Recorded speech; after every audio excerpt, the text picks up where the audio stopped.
Hello, and thank you for coming. I'm super excited to share with you the latest developments on Sencha's data grid for React, also known as GRUi.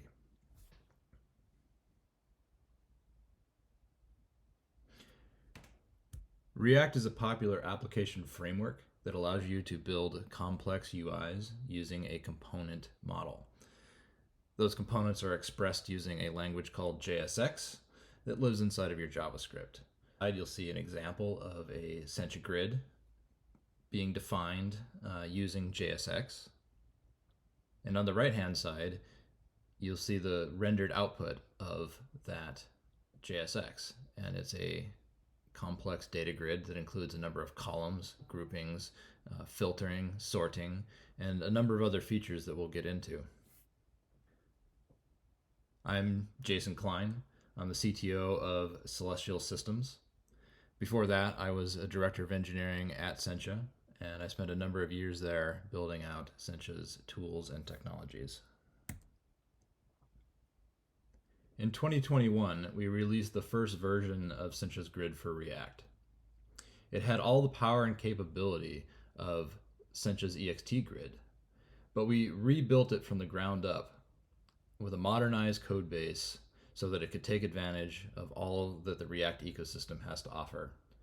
Our goals were to have a very small footprint, so applications will load quickly, and it would seamlessly fit in with the rest of the NPM React ecosystem, so you could just install and go. We wanted to make it as easy as possible to integrate this grid into your React applications. No other plugins or configuration was required.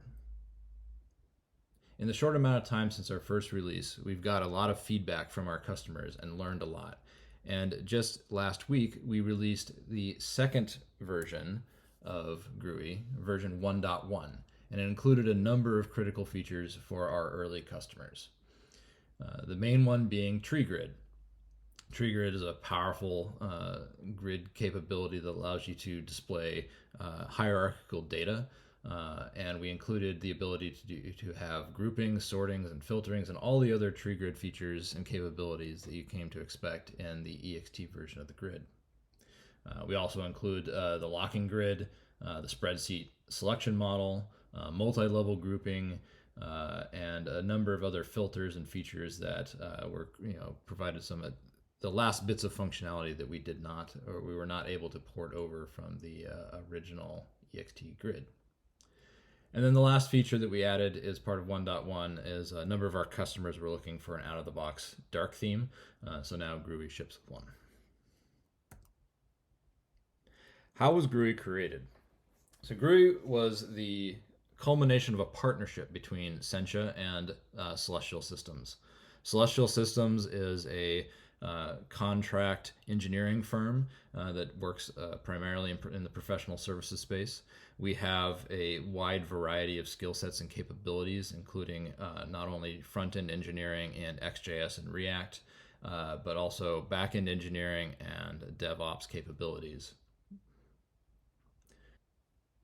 For the last number of years, our EXT team has grown to be one of the largest in the world. So if you need your XJS application upgraded, modernized, or enhanced, please give us a call.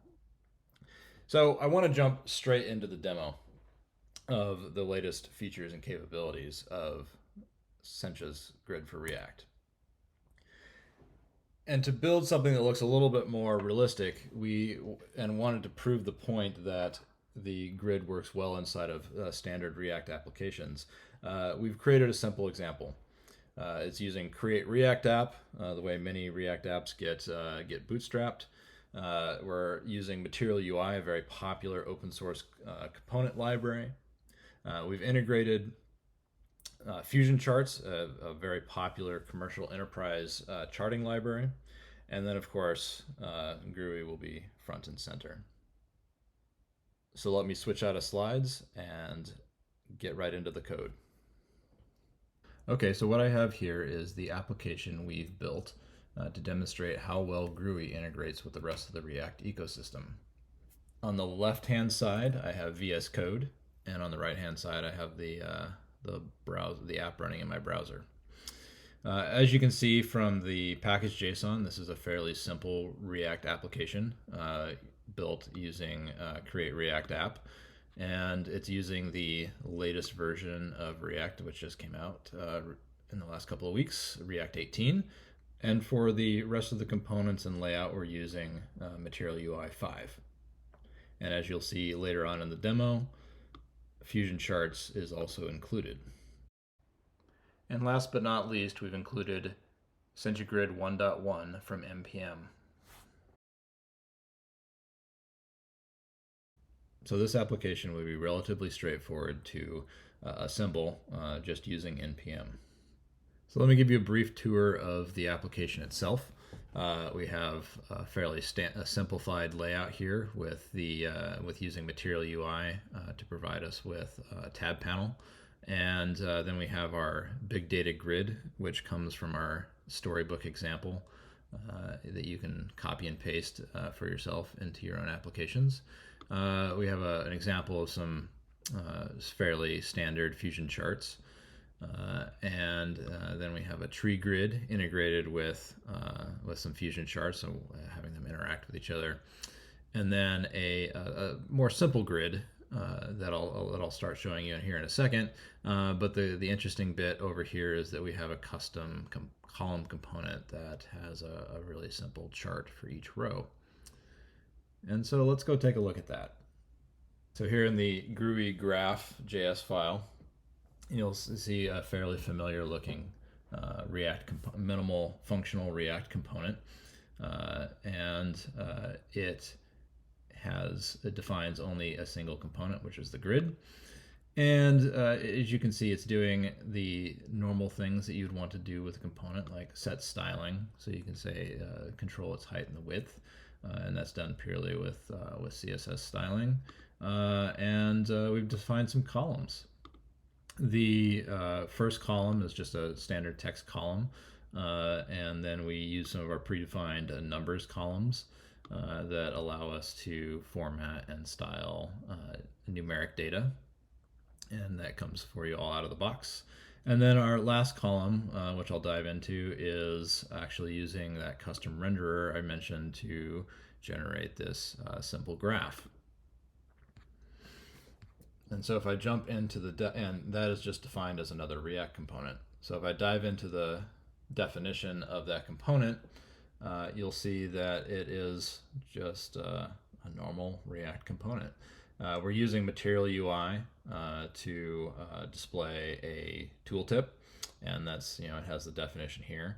It's taking a number of props that are provided to it by the cell that's currently being rendered, and so we do some fairly basic data manipulation. Although you can do pretty much anything you want here. We kept it simple for this example.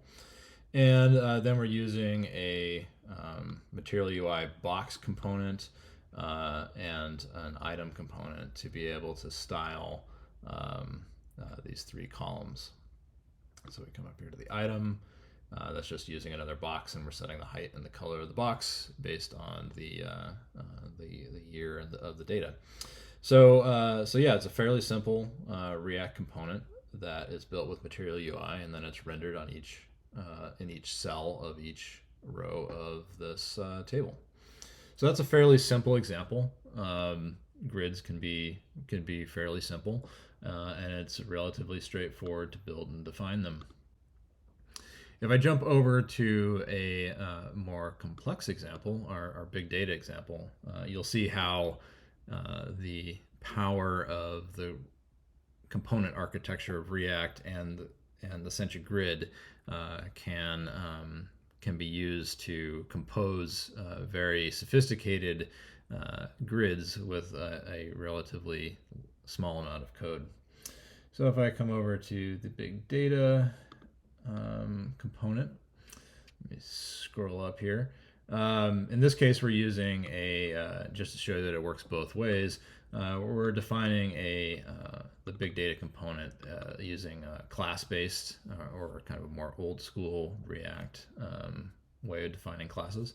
So just to show you that it works both ways. Do a bunch of binding and handling and all that stuff that you used to do in functional, or sorry, and class-based components. And if I scroll past all of that, you can see where we're defining the a number of different components that were used to build the grid. So now that I'm down at the grid, as you can see, it's a little bit more, has a few more props than were in that first grid that we were looking at. And it's using a number of things. So we've got a couple of plugins that we're using, including the row expander and the summary, grid summary component. And then we have each of the columns. So just like in the other example, we've got some different column types. The new one here is a checkbox column, and we provide a number of form editing type columns out of the box. And of course, you probably want to set that to editable. It is a prop just like any other prop, so you could set it to true or false. We have a nested complex column. You see here with the ratings. Where the column itself is composed of two other sub columns, so something you often want to be able to do. Date columns, so you give it a standard date JavaScript object, and it'll know how to render it. And of course, you can provide a number of formatting options there. And then we have a custom column where the verify button here, which allows you to toggle on and off the verification field for this particular person, and that is implemented with another React component. And there's also a verify all function that comes with the summary plugin implements this summary renderer prop, and you'll be able to, we have a different button that can actually verify all of the records in this particular group. So let me go ahead and jump into the verify component. And this is something you can build fairly simply. It's using just a styled HTML button, and with an on-click handler, and when the on-click handler gets clicked, then stuff happens. And in this case, it toggles on and off this particular property. It's got some other styling in here. So I think we've got what is this? There's a Material UI tooltip that pops over the button to say to make it clear who you're verifying, and things like that. So and then the verify all, which is this button down here, is very similar. It just iterates through all of the data in the particular group and checks each one of them. So as you can see, it's fairly simple and straightforward to compose applications that get very sophisticated very quickly with relatively simple components.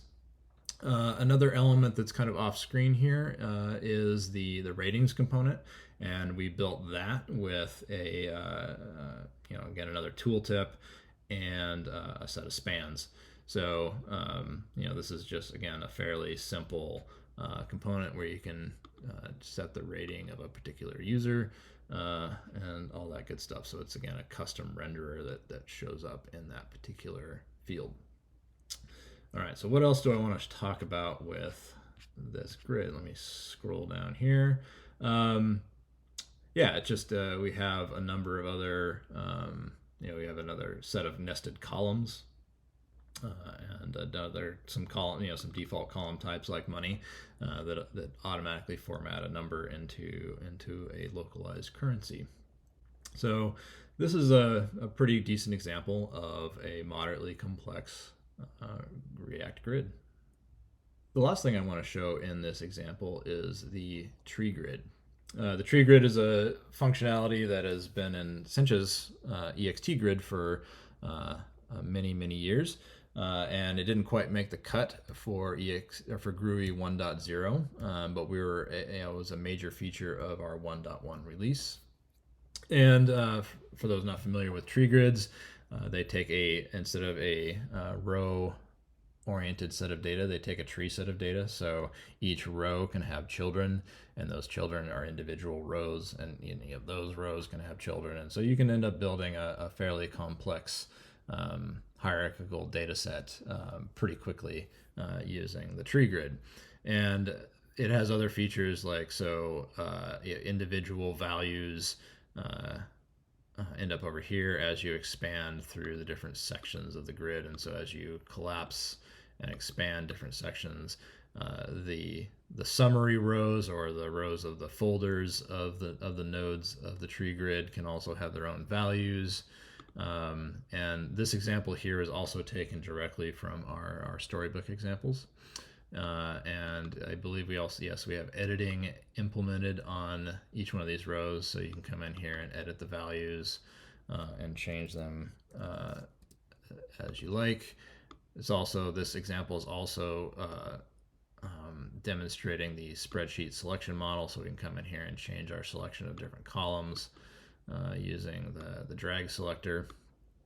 Tree grid is set up pretty much the same as any other grid, and the only difference is we're using a tree column, and the tree column knows how to interpret data that's structured, that has children. And then we just have these two other columns that display the numeric value for this particular record. Yeah, the tree grid there's a lot more complexity to it, but this is in its simplest form. Okay, the next thing I want to show you is a grid loading dynamic data, but the application that I've shown you so far doesn't have one. So I'm going to go ahead and create one. So the first thing I need to do is add a new tab to put our new grid in. So I'll go ahead and copy one of the existing tabs.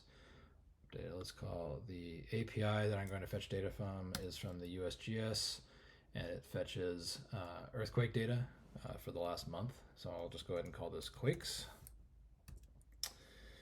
And I need to update that to a 4 because it's the 4th tab. So I've got a quakes tab. If I click on it, nothing happens. So I need to go ahead and create a new Material UI tab panel. Give it an index of 4, and let's see if that works. So cool, we got a hello. So now I need to go ahead and let's see. I'll create a new component called quakes.js, and let's start by let's do const quakes equals, do a functional component, have a return just nothing for now. And now I should be able to say quakes. All right, there we go. So now I've got my component rendering. So let's bring in the data we want to fetch. So the grid you can fetch data pretty much however you would like, using any React ecosystem data management library. But for this example, I'm just going to use the fetch API. So I've got some pre-baked code that will do just that. So the grid expects a load data function that's async, and then in the async function I'm awaiting on a fetch of the USGS API. Once we get the data back, parse the JSON and do some simple manipulations to convert it into extract out just the data that we want out of that API. And I've set auto load to true so that when the page loads, the grid will know to pull the data. And then let's go ahead and add in the grid. Hopefully the autocomplete capabilities and the TypeScript types in VS Code will help me along here. So let's do Sencha grid, and it found it there. So tab, it'll auto import it. And we can go ahead and close that. And the first property we need to define is the store. And you can see that it gives me some autocomplete help there as well. And all I need to do is pass in the store that I've already defined. And let's go ahead and give it a style. And I think let's do a height of, let's say 50 VH, so 50% of the viewport. I think I got that right. And then the first piece of data, let's go ahead and pull out, let's just use a standard column. And the field I'm looking for is mag, for magnitude. So let's give it a label of magnitude.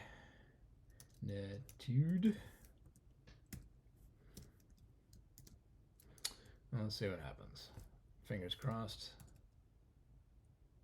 Excellent. So now I've got the grid loading with the magnitude data that's coming from the API. Let's go ahead and add in the rest of the columns. So let's do a date column.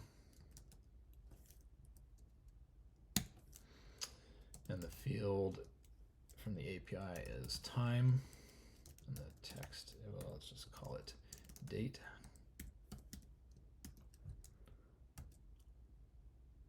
Excellent. So now I've got the date. And lastly, we want to know where the earthquake occurred, so they provide that as well. So column field equals place as the property from the API, and then let's call this location. Oops, let's add that in there. And excellent. So now we've got the location, how big it was, and where it was. And let's fill up, let's give ourselves enough space to actually see the full location. So let's add a flex to this column, set it to 1, and oops, there we go. All right. So now that I have added the flex 1, now that last column there will take up all the available space. So there you have it, a fairly simple functional component that fetches some data from a remote API and uses the Sencha grid to display it.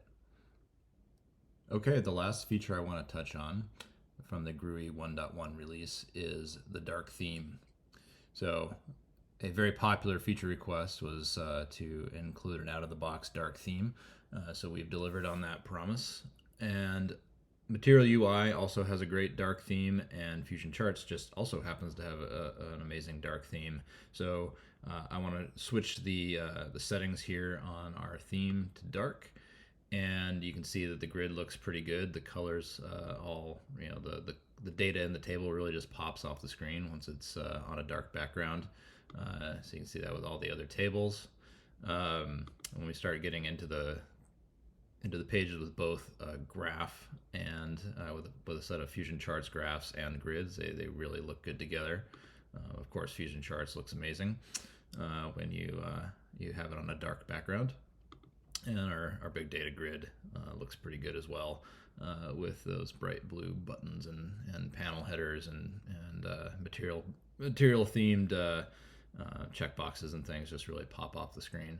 So if you're looking for a out-of-the-box dark themed application, GRUi can support that now. And with that, I will jump back over to the slides with some closing remarks. So as you can see from the demo, I was able to quickly add a new grid to a React application and fetch data from a remote data source.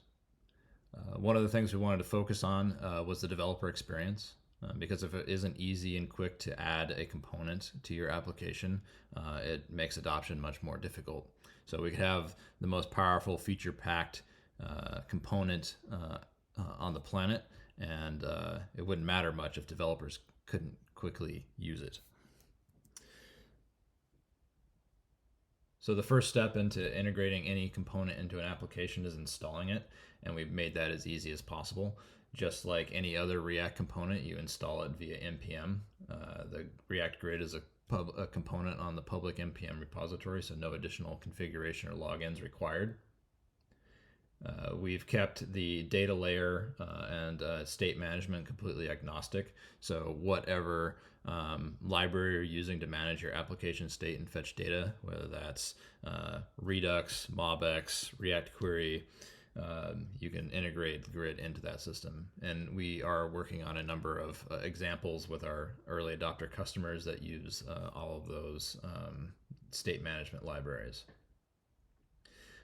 As you saw, we provide a very simple JSX component interface, and there was no additional setup configuration required beyond just doing an npm install to get it running inside of the application. We've embraced the JSX component model and reimagined the grid as a series of components. So you can quickly and easily compose your grid from a set of basic components.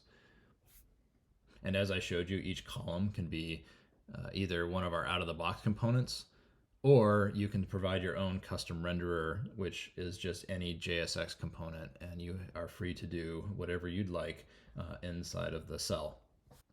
And because these are just standard JSX components, you can modify the grid at runtime. So you can add and remove columns dynamically based on variables or any other state that you want that you might have in your application.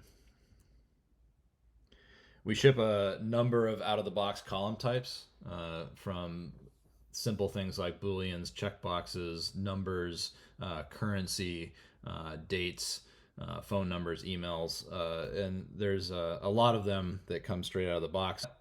And we plan on releasing a number of new column types as we work with our early adopter customers. As I showed in the demo, it's really easy to build custom renderers. Any JSX component can be used as a renderer as long as it knows to take the data property from that we pass in from the grid, and you can do pretty much anything you want inside of it. All of the built-in column types come with editors, but you can also specify your own custom editor, and again, it's just a simple JSX component that you can customize however you'd like. So if you have a custom component that you want to use, let's say a date picker, you can provide that and adapt it into the as the editor for the particular column. We've fully adopted TypeScript inside of the component library, so all of our components and properties are documented with TypeScript. You'll be able to, if you're using an IDE like VS Code, you'll be able to automatically get the IntelliSense help for each of the properties and each of the components, and it should greatly accelerate your development velocity.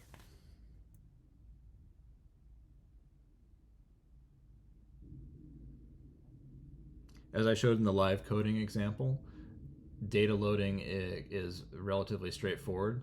You can use any method you would like to fetch the data, and there we provide a number of parameters that include search criteria, paging information, which which row ranges need to be fetched at any given time, and we allow you just to provide a simple async function that resolves with the data.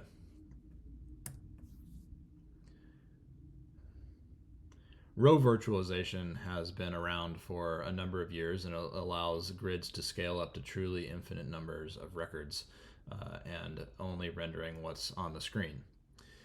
That hasn't been true for columns. So if you have 100 columns in your grid, then all 100 columns need to be rendered even if they're not on the screen at that time. One of the features that we've built into GRUi is column virtualization.